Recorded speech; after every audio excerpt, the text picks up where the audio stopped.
हाय।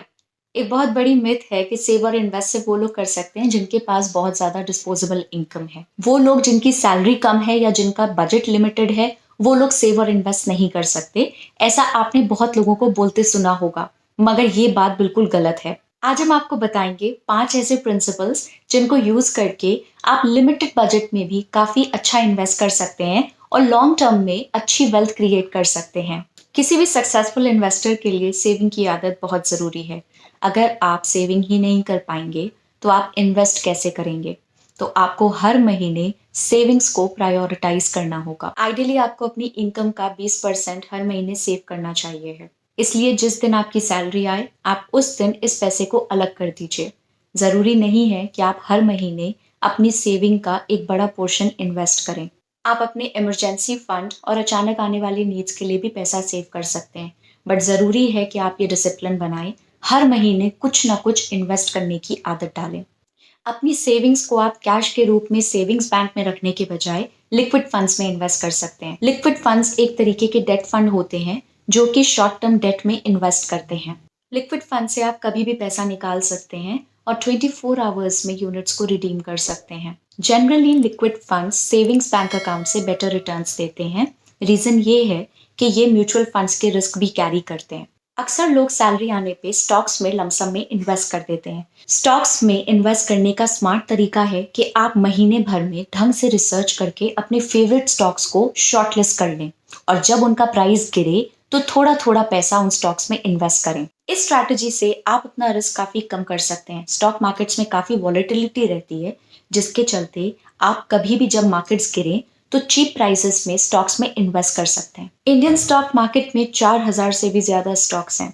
अक्सर लोग किसी एडवाइजर के कहने पे या किसी फैमिली मेंबर, किसी फ्रेंड के एडवाइस करने पे किसी स्टॉक में पैसा लगा देते हैं बिना उस कंपनी को या उसके सेक्टर को जाने बिना। इससे बेहतर है कि आप ऐसे स्टॉक्स में इन्वेस्ट करें जिनकी कंपनीज, उनके सेक्टर्स, उनके बिजनेस को आप समझते हैं या जानते हैं और आप कॉन्फिडेंट हैं कि अगले 5 से 10 साल में ये अच्छी ग्रोथ दिखाएंगे। एज एन इन्वेस्टर आपके लिए मुमकिन नहीं है कि आप हर कंपनी और हर सेक्टर को एनालाइज कर सकें, तो आप कुछ ही कंपनीज और सेक्टर्स पे फोकस के साथ रिसर्च करें और उनमें इन्वेस्ट करें। रिसर्च करने के बाद अगर आपको कुछ अच्छे स्टॉक्स मिलते हैं तो आप उनमें इन्वेस्ट करें और लॉन्ग टर्म के लिए इन्वेस्टेड रहें।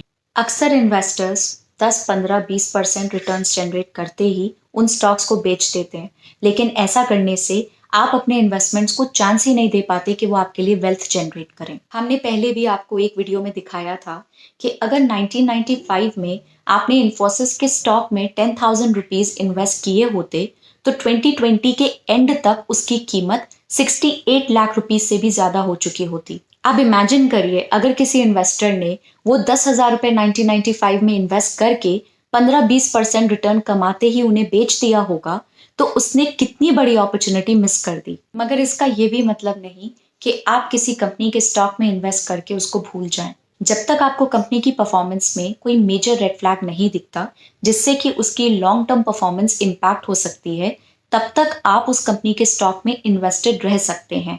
पर जब आपको लगे कि कंपनी के बिजनेस में या सेक्टर की ग्रोथ में कुछ फंडामेंटल चेंजेस आ गए हैं, तब आप उस कंपनी या उस सेक्टर से एग्जिट कर सकते हैं। तो देखा आपने कि कैसे एक इन्वेस्टर लिमिटेड बजट में भी शेयर मार्केट में इन्वेस्ट करके वेल्थ जनरेट कर सकता है। लेकिन ये आसान भी नहीं है। इसके लिए आपको रिसर्च के साथ काफी पेशेंस और डिसिप्लिन भी चाहिए है।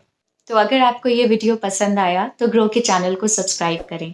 हम हमेशा स्टॉक मार्केट और इन्वेस्टिंग की दुनिया की इम्पोर्टेंट अपडेट्स आपको इस चैनल पर देते रहते हैं ताकि आप एक इन्फॉर्म्ड इन्वेस्टर बन सकें। Thank you.